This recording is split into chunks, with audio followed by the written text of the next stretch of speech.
Hello and welcome to Minor Rex. I'm Charlie, and today I will be joined by Joel and Lynne as we discuss If It Bleeds, the latest collection of stories by Stephen King. Stephen King is, of course, one of the most prolific and popular authors of all time. Since the publication of Carrie in 1974, there's been hardly a year that's gone by without a brand new Stephen King novel or collection of short stories. And he's also one of the most adapted authors by filmmakers.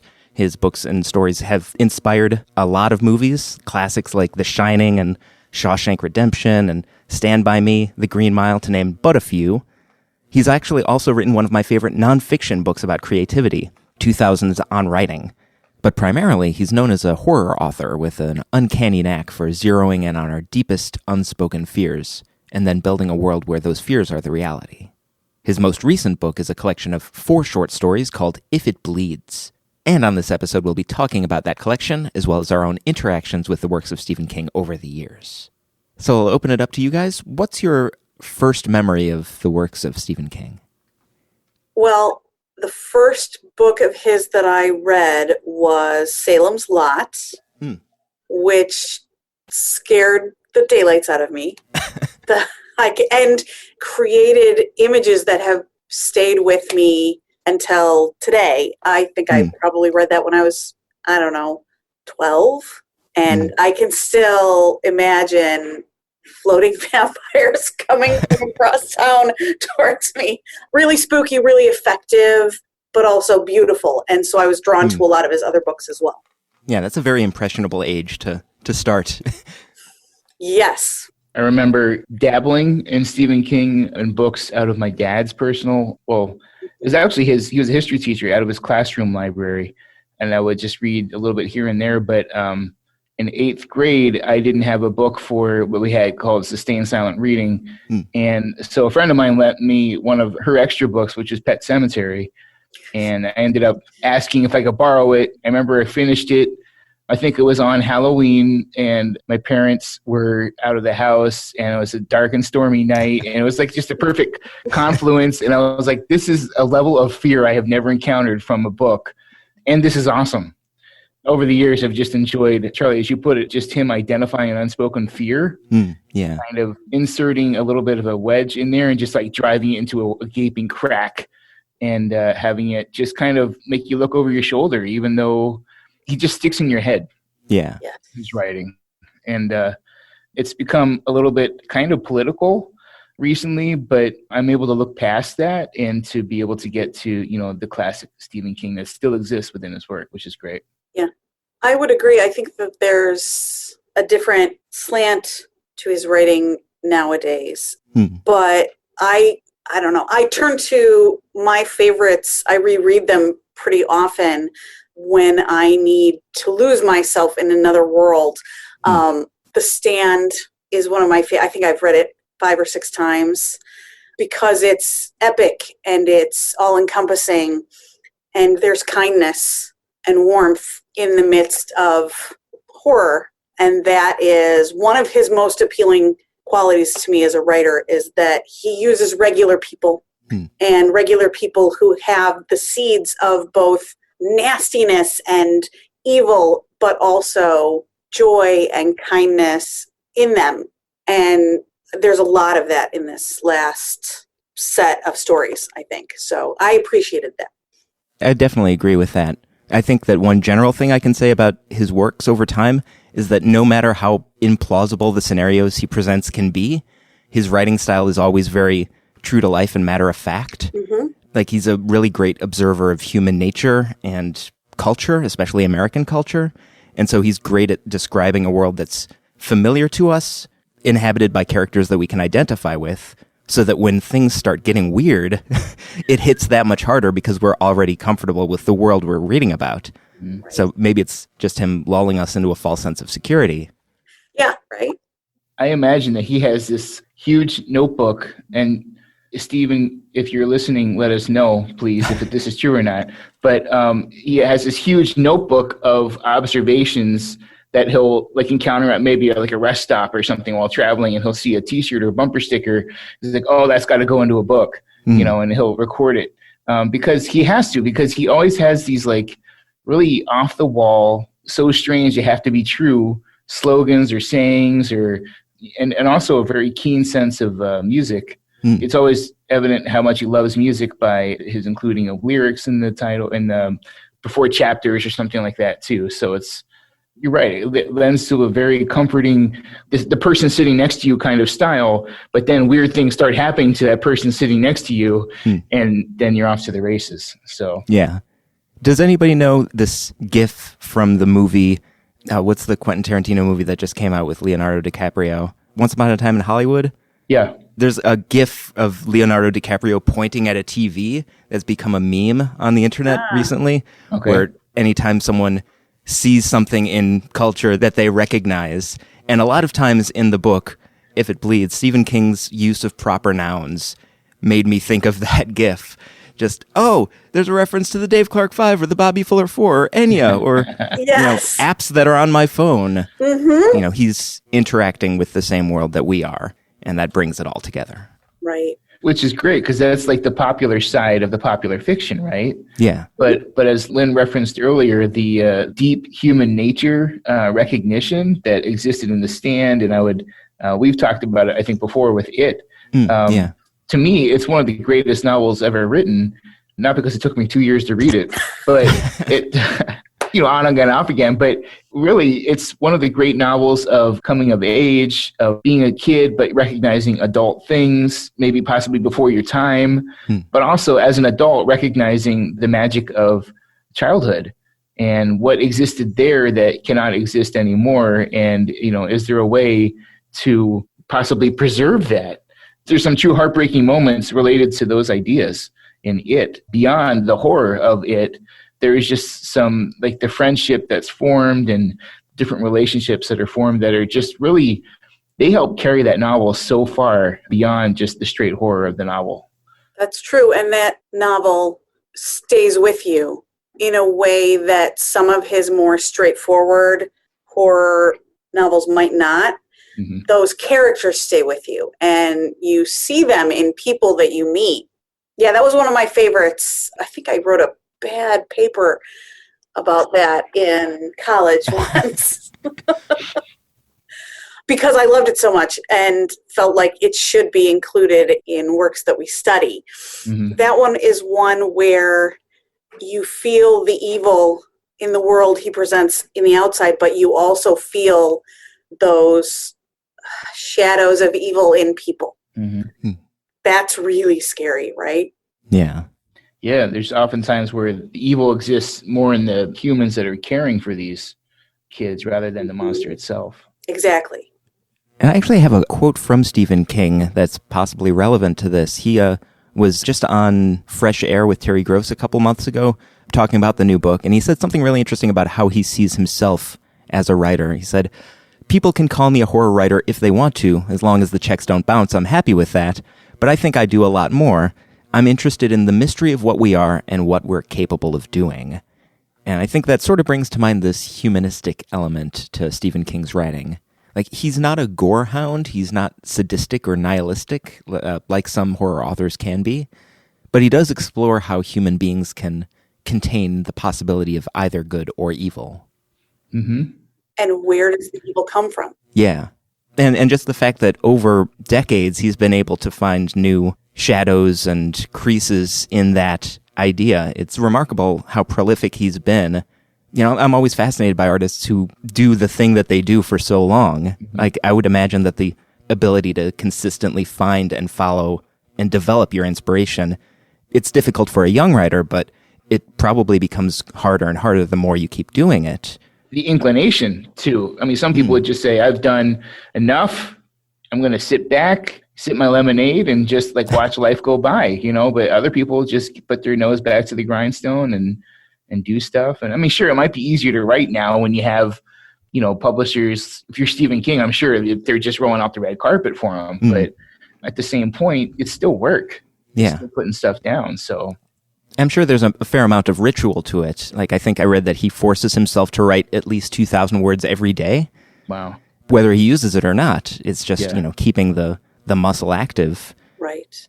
But I think it also has something to do with, staying mentally active, reading and observing and considering. Mm-hmm. And if you follow him on Twitter, you know that he's a pretty active user and he's always got something new to say. That's something else that's consistent about his writing. It's always apparent Uncle Steve has something on his mind, right? Like, it's not always the scary part of the story. In fact, it's usually not the scary part of the story, but there's always like a topic he's preoccupied with that's going to compel him to continue the story. Yeah. Well, and you talked about the rituals of writing, and he talks about that in a story in this collection in Rat. Yeah. Right? He talks about writer's block, but not just that, but he talked about preparing to write. And I had honestly never thought about that. I'm about to sit down and work. I go and I do these 7 things as a ritual to prepare myself. I hadn't thought about that, and it made me think that is why I am not a writer. But there are rituals that surround work that requires a certain level of performance, right? Yeah. Athletes do it. They have rituals surrounding themselves before they go out and play because they have to play at a certain level. I hadn't thought about that. The authors have to do the same thing so that they can produce something, not just produce something, but produce something worth reading. Yeah. I particularly liked in Rat how people kept asking him, what's the book that you want to write about? And he kept saying, I want to keep it up here. I just want to let it percolate. And I don't know, is that how he does it? He just kind of lets the characters inhabit his mind until he can't stand it anymore? I love that aspect of the story, of preserving the story in his head at all costs, and how it kept on developing. He'd be at the grocery checkout line and something else would happen in the story in his head and would come out of nowhere. And he couldn't wait to put it on paper and to capture it, to crystallize that. And I think you mentioned his book on writing. Yeah. He basically called writing telepathy. It's capturing what is in my head and transmitting it to someone else's head. Yeah. And you can't wait to capture that transmission so that it can be sent, in a sense. And it can be lost, right? I mean, if you let it out, that happens to me all the time, even on simple emails, right? I know what I need to do. I know what I want to convey, and I've thought it out. I'm somewhere else. I walk down 2 flights of stairs, and by the time I get to my computer, it's gone. I have no idea what it was that I wanted to say. And with a story, that would be kind of heartbreaking, right? If you had a story inside yourself and it blew away like smoke. Right. Or I've heard people compare creativity to a butterfly, and like as soon as you try to trap it, then it dies. Yeah. And I'm sure that's something that he's thought about, not just with his own writing, but the King family is very literary. His wife Tabitha is an accomplished author in her own right, as are their sons Owen King and Joe Hill. So I'm sure that he's familiar with the theme in Rat of balancing creativity with sanity. The premise of the book is the author going somewhere secluded to finish a piece of long-form writing without any distractions, which is very The Shining, I think.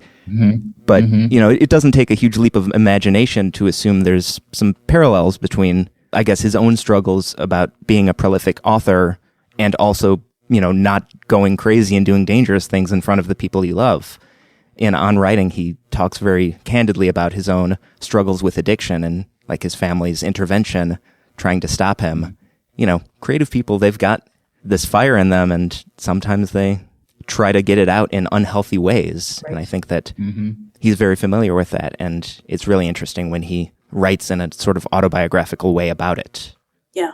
The other thing about that story that I really loved was the balance between the creep factor, right, of the rat and the sort of Faustian deal that he made with him, right? And that's creepy. And then the bottom line of that darkness in him that would make a deal such as he did. They'll consider it. Yeah. That would see himself as worth another human being's life, I guess. And that's real life evil. I mean, how many times do we choose ourselves over other people? And that's sort of like the core of the story for me, that it wasn't about the evils out there. It was about the evil right here in my heart and what I want is what's going to win, and I'm okay with that. And it's all red. Sorry. I don't know if that's a spoiler or not. You can take it out if it's a spoiler, but that was like the greatest line ever, and I left. Yeah, it's interesting the elements of his own surroundings that he'll put in. I'm sure that fans of his work will do the Leonardo DiCaprio pointing at the TV every time they see Castle Rock or Shawshank Prison mentioned in one of his books. You know, I guess they're just Easter eggs for longtime fans. But actually one that I really enjoyed, because it's just been Halloween, I've been watching a lot of horror movies, and I just saw Children of the Corn for the first time. But in the story, the titular story of this book, If It Bleeds, there's a passage that says, Holly always faces directly forward when she's driving. Those movie sequences where the driver looks at her passenger for seconds at a time while delivering dialogue drive her absolutely crazy. She always wants to shout, "Look at the road, dummy! Do you want to hit a kid while you're discussing your love life?" And, like, that's a horror movie trope, but I'm pretty sure that's, like, a direct reference to the opening scene in Children of the Corn. I think there might be something in Thinner, too, where some guy is talking about his love life and hits somebody as well. But yeah, that's it. Exactly. It is a recurring theme. Well, and that's ubiquitous in TV and movies. Yeah. My husband consistently points it out. They would have hit something by now. Look straight ahead. You're driving. But that's very Holly, right? That's very much that main character and her. She's an odd one, right? Yeah. Hard to pin down. Yeah, have you read any of the other Stephen King works that Holly Gibney has shown up in? I know that she was in The Outsider, and there was a trilogy of, like, detective novels that she was also a character in. The Mr. Mercedes trilogy. Yes, no, I have not read them, and now I kind of want to. Same here. I read The Outsider, and it was fantastic. And her character was terrific, and Ralph Anderson's character. It was just, again, we're talking about real people facing significant non-real situations, and what would you do if you're in that situation? But Holly was you could tell he really likes writing that character. Yeah. And he puts a lot of his, I believe, observations and like what he would do in her. And it's almost like his kind of superhero in a sense. I haven't read the trilogy before that, but I did read The Outsider. I would like to now. I was not drawn to it initially because of sort of the initial premise in Mr. Mercedes, and it was just not something I wanted to tackle. But I really love that she is a regular character who's not regular. Yeah. And he doesn't do that very often, I think. She's quirky and flawed in ways that are odd and hard to take at first. You're like, is this person... It was hard to decide if he had sort of misstepped and wasn't creating somebody believable, or if she was real enough to have to dig into. Like, there are people who are really hard to get to know, and I think Holly Gibney is one of those characters. As a person, she's hard to get to know. And I think he didn't misstep. I think she's just odd and quirky, and you have to get to know her to understand her. I like that a lot. And I hated/loved the relationship. I hated her mother and loved the relationship between them. So yeah, there was definitely a lot of depth that was given to the character by going into the family history and by meeting her mother and her uncle. And yeah, I think it just fleshed out the character and made her more likable and more believable. Now is a time where I will talk about how it's better when listening to the audiobook, because the audiobook I listened to The Outsider as well, and it was the same reader for this collection of stories and The Outsider, Will Patton. He does Holly so well, and he really helped me transition into getting to know her by tone, inflection, a very specific way of speaking in her head. Or, he's just very consistent, and it really helped to develop the character just by listening to him narrate her character. So I would encourage listeners, if you ever get a chance, if you like audiobooks and you like Stephen King, please listen to Will Patton. He is, bar none, the best, I think, narrator. Although Steven Weber, who did It, is close, but Will Patton is great. Yeah, he has a voice that, again, is warm and calm and welcomes you in to the world. Yeah. And then all of a sudden there's this terrifying thing, but he still keeps you in that world. He makes it a safe place to get the bejesus scared out of you, I guess.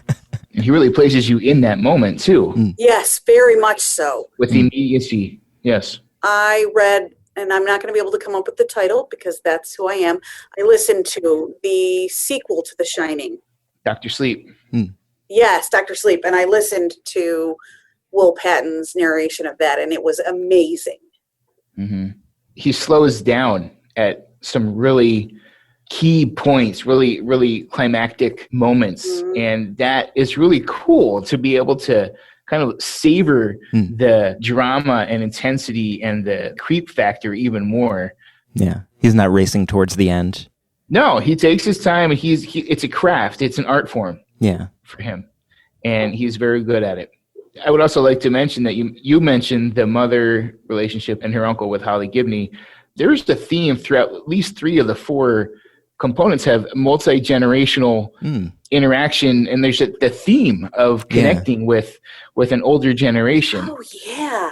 And again, that goes back to what I was talking before with it, was just like learning to discover the world through a parent's eyes or through an older relative's eyes, and how you interact with them. And I think that was really an interesting feature of these 4 stories, of 3 of the 4 stories. Yes. Yeah. Well, really, all of them have that, don't they? Yeah, there's like a wise elder in pretty much all of the stories here. Yeah. And some of them are already passed, but there's a lot of mentioning of that. In Rat, it's the old Bill Coulson and the answering machine voice of his father.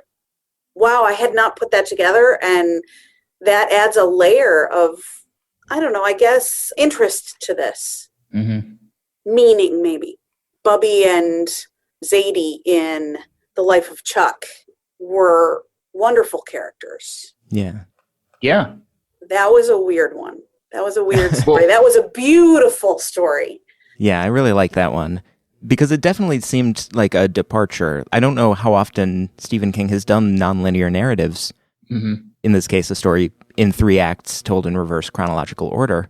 Mm-hmm. But yeah, definitely a unique read. Mm-hmm. Something that every part of it shed light on the other 2 parts of it. Yes. Yeah, it could kind of stand up on its own. Yeah. In a sense. Maybe the first part, not as much, because you'd want to know some parts. Like, you'd want some more explanation. You but would. As you went on, you got more explanation. But the second 2 parts, I think, were they supported themselves pretty well. They reminded me a lot of when Marvel Comics put out the What If series, and they would have, what if Spider-Man always wore the alien uniform that turned out to be Venom? They would just go haywire, and they would kill off characters, and I loved them, because if you ever wanted to see something strange happen, this would be it. And they could do it with no ramifications, because it was all just kind of fantasy make-believe. It's non-canon. Right, non-canon. But I kind of had that feel with the first part of The Life of Chuck, where you would imagine, like, what if life just stopped? Like, what if something you take so specifically for granted just stopped, and everything just started happening? And believe me, we've seen 2020. It could be worse. Yes. So that was my reaction. Like, he's writing about 2020, and I was like, oh, okay, he went beyond that, actually. He did. But what's really funny about that is that you see, again, almost the, I know the title of the group of stories is based on that other story, If It Bleeds, but you see that sense of selfishness and disregard for others on the one hand, and then the kindness and gentility on the other hand in this story too, because especially in that first part, everybody kind of doesn't so much care that California is falling off into the ocean, right? I mean, they note it. Right. But what really they're more concerned about the internet. Is not, yes, exactly. I can't get on the internet is much more important than 3/4 of California falling into the sea, which is also, I tried to think I shouldn't find that funny, but of course I do, because it's... Yeah, it's an exaggeration, but it's maybe within the realm of believability. Right. At least this year, maybe. I know, right? Anything could happen this year. Right. But yeah, I was also impressed by how much like depth and warmth was written into this story, because it's about mortality and grief and, making the most of the time that you have in your life. But it's haunting, but it's optimistic and, very human. Yeah. Mm-hmm. And yeah, another great example of him using real world cultural references to make his world complete. Like the reference to Jackie Wilson's Higher and Higher. Like whenever he mentions a song that I can just like think about and then it starts playing in my head. Because yeah, usually he doesn't go for the deep cuts. He goes for, songs and movies and things that you have a pretty solid familiarity with. Mm-hmm. And so in the second part, when the two characters are dancing to that song, or I think it's in the third part maybe. I'm trying to be a little vague because a lot of what's pleasurable about the story is connecting the dots yourself. Yes. Mm-hmm. That was a beautiful moment that I could fully picture in my head. Yeah. It was such a joy to read that. And then also what was great about it was that it wasn't a life-changing moment. It didn't change anybody's world, except that it did. It was transitory, right? It wasn't a fork in the road, but it was beautiful and it stayed with them. Yeah. In a way that was the hopeful piece to it, I guess. Yeah. I agree that reading it felt like watching it, which kind of makes me a little nervous because it has been already optioned for a film adaptation. I think Darren Aronofsky has been connected to direct that one. Oh, boy. Which, that could be good, but it also could spoil what I like about it. Buckle up. Yep, that's what I would say about that. That's Stephen King, right? I mean, Yeah. I feel like his true horror pieces translate very well to screen. Mm. I feel like some others that had more mind work to them really don't. Yeah. Langoliers. And then I also think that his less supernatural pieces really go above and beyond in film. They transcend themselves in film. And that's Shawshank Redemption and Green Mile, maybe? Green Mile, yeah. Oh, Stand By Me. Stand By Me. So I'm not sure that The Life of Chuck, it could be transcendent, or it could make us sad. Yeah. And yeah, that's part of the deal with Stephen King adaptations. Like there are just so many of them, and they're usually not 100% faithful retellings of the book. And I mean, Stephen King has famously called out some of the filmmakers for not getting the point. Most famously, Stanley Kubrick for his version of The Shining, which Stephen was bothered enough by that he made his own miniseries remake of. But film is such a different medium from books, and what makes for compelling reading doesn't really always translate to the big screen. I actually go back to Children of the Corn, because after I watched that for the first time, I was reading about it, and apparently Stephen wrote the original screenplay for it, and the studio read it and threw it in the garbage, basically, because like the first 35 pages of the script is the couple in a car arguing. And that would make a good chapter of a book, but just watching two people in a car talking for the first 20 minutes of a movie, it's, not showing, but telling. Right, exactly. It's hard to show a character's interior life on the screen without using the dreaded narration voiceover, which can be done well, but a lot of times it's just kind of hacky. Yes. Right, and I think that's one of the characteristics of Stephen King is his volume. Immersion takes words. It doesn't just happen. He has to immerse you with pages and pages and pages of writing, which is great and it's interesting, but you have to be prepared to put that time in. And you have to be that effort and just to kind of get lulled into that setting and those characters and get to know them.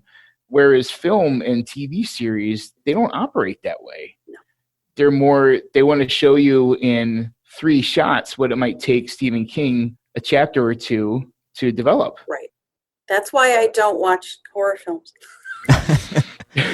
Because they show it to you, right? Yeah. I like to see, especially Stephen King works. I've only seen one of his true horror films. I saw Carrie. Oh, and I saw The Shining. So 2.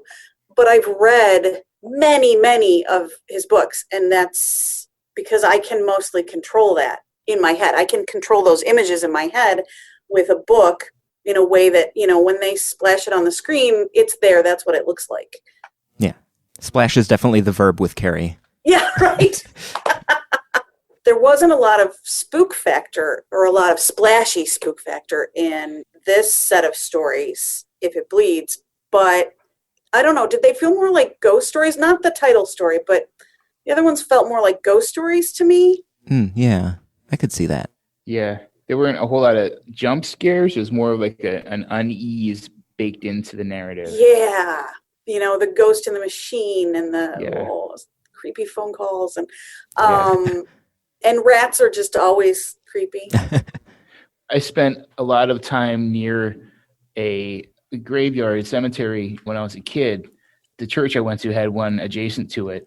And I remember being in there, and that's from a young age. I would always, imagine what was going on. Like, what couldn't I see? Like, that would scare me to death. And was it Mr. Harrigan's phone? That story really tapped into that primal fear of mine. And it had legs to it. It wasn't just the fear, but it had a narrative based on that fear. And it also tied that in with, should I feel good about this or should I feel bad about this? Right. Again, a moral choice. How should I feel? What should I want from this? And so I thought it was a really interesting way of presenting it and also making you think of larger things. Yeah. Yeah, I think it was interesting that Mr. Harrigan's phone leans so heavily into the technological anxiety of, coming technologies like cell phones and the internet, because Stephen King has always been on the forefront of that. Like, he was one of the very first authors to release new works exclusively as an ebook. And as I mentioned, he's got a very active Twitter presence, but the actual plot of Mr. Harrigan's phone it's kind of as tropey as you can get. Like, in the author's notes of the book, he says maybe it came from a Alfred Hitchcock Presents. Yes. I think it's actually, there's a Twilight Zone episode called Long Distance Call, and that's basically just the plot. It's like a grandma dies and a kid can still call her. Right. That's pretty much all there is, but it's another example of the plot and the theme being kind of different, because where the story really comes alive is Mr. Harrigan sort of being skeptical of a phone and then sort of instantly foreseeing all of the ramifications of it. Mm-hmm. The exponential growth of technology and how that affects our lives and whether or not that's a good thing. Right. I think that that's an interesting thing to explore. And him doing that through technologies that are still so recent that we recognize them, but they're a couple years old, so they feel ancient. Right. I think that's also sort of an interesting thing to go with. Yes, and there's that element of wish fulfillment that he carries through the story with the scratch-off lottery tickets and with the Amazon stock, right? Yeah. Because, who as a reader isn't transported back to, I wish I'd had a lead on that in 2007, right? And that's kind of a neat, it's not historical fiction because it's too recent for that, but there's that element of being able to look back at a time and see it as hindsight presented as current events, I guess. I really liked the moral question of what happens if you get your wishes. There's that wish fulfillment that happens through. It's kind of like a monkey's paw. Yes. Storyline. Mm-hmm. I'm sort of interested, partially because you mentioned The Stand, and I think at the end of this year it's going to be adapted on CBS All Access as a mini-series. It's definitely been trending this year because it deals with a global pandemic. And I'm wondering, in the future, how Stephen King and how other authors are going to be able to talk about COVID-19 in fiction. Because, it's going to happen. Like, in the same Fresh Air interview that I listened to, he mentioned that he's currently working on something that was supposed to be set in the year 2020. And then 2020 happened, and he's like, I can't have these characters on a cruise ship, and then he just replaces all 2019. Yeah, right? What are they going to do with this year? Mm-hmm. And certainly the story, If It Bleeds, is set in December 2020 through February 2021, and I'm sure that the landscape that he imagined when he wrote it is different from the actual landscape. Yeah. So definitely something fiction writers are going to have to think about, and he's already thinking about it. So I don't know how long it takes perspective to be wise. I definitely know that we can't use the phrase 2020 hindsight anymore. Hindsight is 2020. Right. It'll be interesting to see what fiction writers make of this year and how they fit that into pieces that go through time and pass through that time period. Might also be really interesting, even if it's not a piece that's focused on it. Yeah, their research will have to be, oh, nope, everybody's wearing masks then, remember? Yeah, I'm pretty fascinated when I watch commercials now as to how they represent. Are they assuming people will want to go back to an earlier life, or do they want to focus more on the reality of today? And that reflects in the decision of where people are, what are they wearing? Are they separated by socially distanced? Or are they, is it everyone around a table? Obviously not in that close setting, like all at a restaurant or something. It's kind of fascinating to me what companies choose to do. Were you guys creeped out in Rat at what was his name? The guy at the store sneezing and the snot rag. Yep. Yeah, that definitely hits a little different. It really does. I was like, oh. Yeah, right. It would be gross in any year, but... It would be gross in any year, but this year I was like, yes, you taught your kids to wash their hands. You did. Why didn't you wash your hands? That was awful. Yeah. I had just a reaction of just like, well, that's just second nature, just to wash your hands after almost everything. And just it was gross, but it was kind of jarring. Like, why wouldn't you wash your hands? Like, what's the big deal? And right. And nowadays, you wouldn't shake his hand. You wouldn't feel compelled by politeness to shake his hand. Mm-hmm. I don't know if that was intentionally scary. Mm-hmm. That's the bit. I'm like, I want him to tell us, okay, Stephen, was that intentionally scary? Or because it was scary? That's a really interesting point, Lynne, because Stephen King's known for these very capital S scary books. Mm-hmm. So sometimes I find myself preparing to be scared while reading them. Yeah. And I think he knows that, and his reputation precedes him. So he knowingly plays with that and throws in some stuff that's not exactly scary, but is kind of odd or unusual. Yeah. And because you're trying to process and understand everything that he's telling you as a reader, you're asking yourself, is this just gross, or is there evil intent? Is this actually scary? Mm-hmm. And when you do that, it's not the author who's scaring you. You're scaring yourself. With If It Bleeds, sometimes there's like a mountain type of arc in the story where you keep climbing and climbing and climbing, or it has like jags. It comes up and then comes down and goes up to a certain point, and then it just drops you off a cliff, where you're so high. It's such an intense moment of impact. This one didn't seem like that. It seemed kind of like a plateau where it just took you up to a certain level and just kind of kept you up there. And then maybe rose a little bit, but I felt that it kind of kept you after, how long is it? Like 150 pages or so? Yeah, it's definitely the longest one in the book. It just kind of kept you up at that level. And it just got to be that in and of itself, that tension just kind of started to wear, being aware of what the story was about and the characters within it and the evil that lurked within there. It wasn't so much of a, oh my gosh, and then here comes the good part and then it's over. It was, if you look at it that way, it may not have been as much of a climax as expected. Right. But I thought that was interesting how he kind of changed the narrative structure of the short story. It wasn't so much of an action thriller. It was more of just an expose possibly on the human condition. Yeah, that makes sense. I noticed that as well, that there was a lot of tension throughout, and sometimes you weren't sure where it was going, which I like, but that's not always what you're looking for in sort of the horror thriller genre. There's a little bit of police procedural in that one as well. Mm-hmm. But I feel like you're right. Like he took time in there to delve into her character. You spend a lot of time in that story alone with Holly. Yeah. Mm-hmm.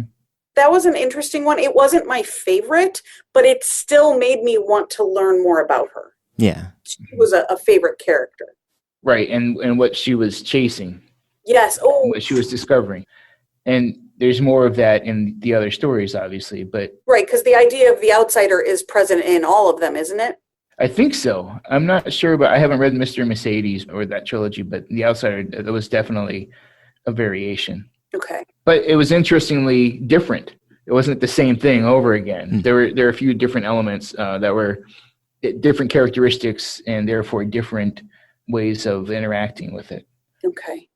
But yeah, I thought that her discovery of her investigation and therefore discovery of certain aspects of it was the true. It kind of had that, I wouldn't say a slow burn, but it was kind of like a crock pot feeling of just like stewing in this, the juices of this. And yeah, I think the climax was effective. Like, I think it was probably the most palm sweaty part of the book, like the most visceral fear that you might come to expect from a Stephen King book. Mm-hmm. But I think that it did also resolve itself a little suspiciously quickly, to the point that after the climax happens, and everything seems fine, I'm always waiting for the rug to be pulled out from under. Okay, and without spoiling anything, I will ask you two the very last line in that story. Is it a happy ending or is it scary? I was definitely thinking that as well. And you know what I did? I read it and I couldn't figure it out. Mm-hmm. And then I listened to the audiobook. Yeah. And I think that the phrasing of the audiobook made me think, yeah, that's okay. Yeah, okay. That's a happy ending, I think. Okay, that's good, because I was waiting for the shoe drop. Yeah. I was like, wait, what? But, okay, well, I'll trust Will Patton then. Of course, that's just his adaptation. That's true. I actually think If It Bleeds is the only story in this book that has not been optioned to be made into a film. I think Rat has been... I think Ben Stiller has the rights to Rat, and I think that Netflix has the rights to Mr. Harrigan's Phone. There's been some speculation online that If It Bleeds could become fashioned into the second season of the HBO Outsider show. Okay. Yeah. Which is interesting, but having not seen it, I can't really speculate either way. Yeah, I haven't seen it. Now I'm like, wait, that's on HBO. Yeah. I'm always looking for something new to watch that it's certainly frightening, but it's not as real world frightening. You can see the supernatural. You can look at it as a supernatural scare. Yeah. Mm-hmm. It certainly contains that sort of, why do we all feel the need to look at the scene of an accident? Right? Why does it lead if it bleeds? That's human nature. And so there's that darkness that we don't necessarily always want to look at in ourselves. But there's enough of the supernatural spookiness that you can watch it even in 2020. Yeah. And I guess that's something else that sets Stephen King apart. He's aware that it's human nature to be fascinated by the dark side of humanity. Nasty stuff does happen in his books, but there's always something human or humane to cling on to that prevents it from getting too nihilistic. Yes. I think he knows that fear makes you vulnerable, and he doesn't exploit that. And I read an article, actually, about Stephen King from somebody who said that he's the perfect companion to a sleepless night in 2020. I thought that was really interesting, that he's good company in the dark was the quote. Yeah, that's good. I think in that same interview with Terry Gross, she did say a lot of people have said that this year feels like a couple of your novels strung together. And he just said, I'm sorry.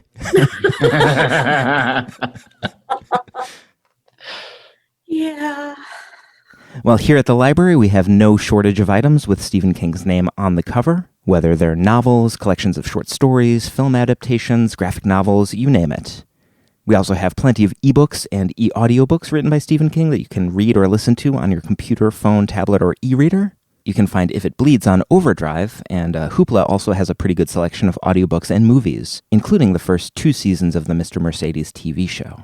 So get your hands on some Stephen King books and feel less alone in the dark. That'll do it for this week's episode. We'll see you next time.